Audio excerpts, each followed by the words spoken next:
Well, we had to send the fucking tape to Peaceville, and Peaceville gave me a call and said, "What the fuck is this?" And I said, "This is fucking black metal, man."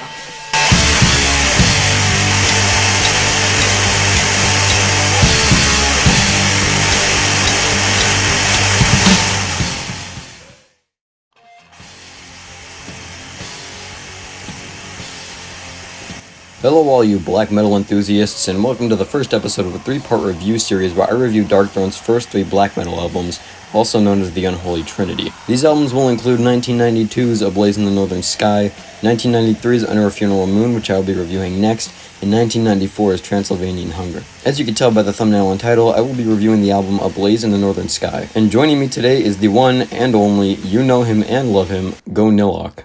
1983 was one of the most important years. It saw the release of Star Wars: Return of the Jedi, as well as national availability of the Chicken McNugget. Naturally, he couldn't make a black metal project with a name like Christian, so he changed it to Louis. Anthrax. Ugh. Said Chris, with a hint of fear in his voice. What he meant was, "What do you want, thick neck?" If you don't know who Darkthrone are, what are you doing here? But for the kiddies who decided to join Uncle Phantom for a black metal story time, Darkthrone is a Norwegian black metal band who formed in 1986. Although the lineup has changed throughout the years, the band was consistently run by 2 members, drummer Fenriz and lead guitarist and vocalist Nocturnal Culto. Papa Fenriz has also had his share with bass and guitar. Black metal is characterized by their spooky black and white makeup and sharp spikes that can't get past airport TSA. As opposed to death metal sounding like a straw in an empty McDonald's cup, black metal typically has very abrasive and high-pitched screams. It's usually very raw with very fast and harsh drums and guitar. Now back to the throne. I feel like I need to clarify this is not Darkthrone's debut album. In 1991, they had released their first album, Soulside Journey, which was a death metal album. A Blaze in the Northern Sky was simply Darkthrone's debut into black metal. Originally signed to Peaceville Records as a death metal band, the album sparked a problem with the label.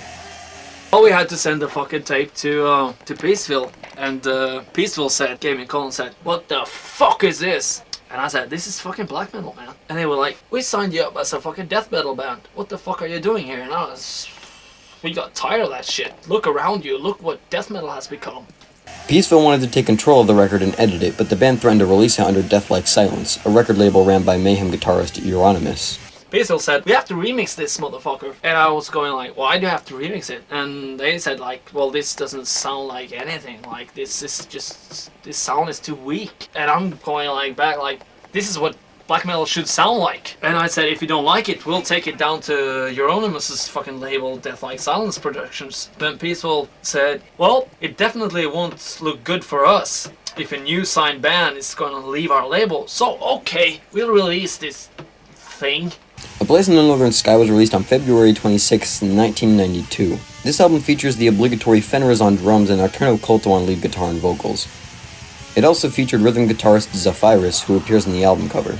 Although not an official member of the band, Dag Nilsson also appears as a session bassist after leaving the band after the release of Soulside Journey. Despite Dag doing bass on the album, all the bass gets completely drowned out to where it's practically non-existent. In my opinion, A Blaze in the Northern Sky is easily the best album coming out of the Unholy Trinity. The album starts and ends with a bone-chilling, cult-like chant which sets the mood for the entire album.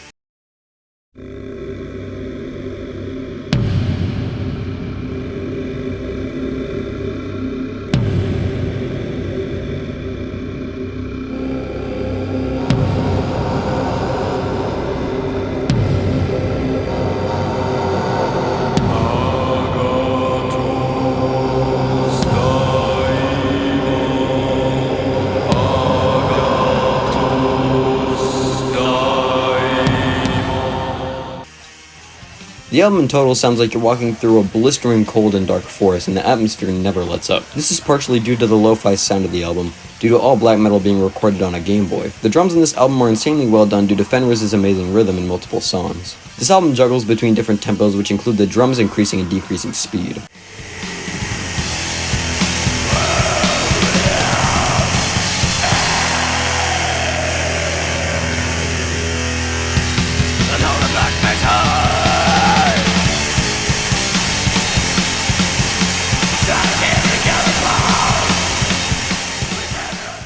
Another key note of this record is the insanely harsh and abrasive guitar and vocals, both which are complements of Nocturnal Culto. Culto gives us some really sharp and harsh vocals throughout the album that is one of my favorites in all of black metal.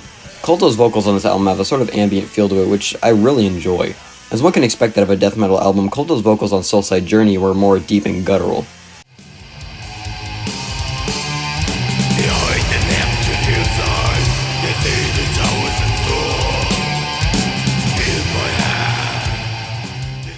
Due to the black metal turn on this album, he's doing more of a higher pitched screech. You can also hear death metal influence throughout the entire album as a whole. Along with his vocals, Nocturnal also gives us some amazing guitar work too. He gives some really catchy riffs on songs such as In the Shadow of the Horns and Catharian Lifecode. Some of my favorite tracks in this album include Where the Cold Winds Blow and In the Shadow of the Horns. In the Shadow of the Horns, I believe, is one of the most universally favorited songs in this album, due to the insanely catchy riff that goes throughout the entire song, and easily the best part in the entire album, where Nocturno Culto starts off the song by yelling his own name like he's a Pokemon.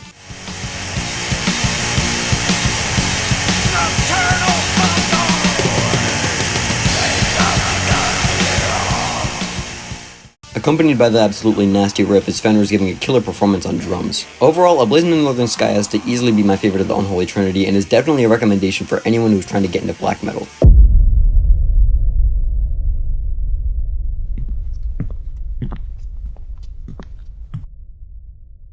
Heidi Phantom of theater fame.